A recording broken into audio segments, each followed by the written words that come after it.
ఒకానొక అడవిలో అన్ని జంతువులు సంతోషంగా ఉండేవి. కానీ వాటిల్లో ఒక భారీ ఏనుగు ఉండేది.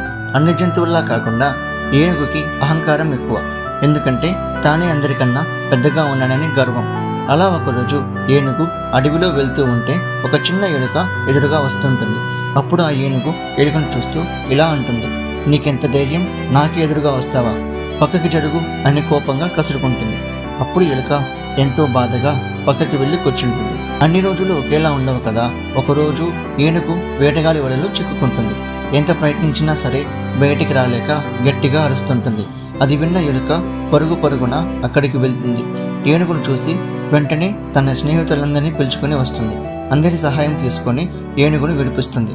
అప్పుడు ఏనుగుకి ఉన్న అహంకారం మొత్తం దిగిపోతుంది. ఎలుకకి క్షమాపణ చెప్తుంది.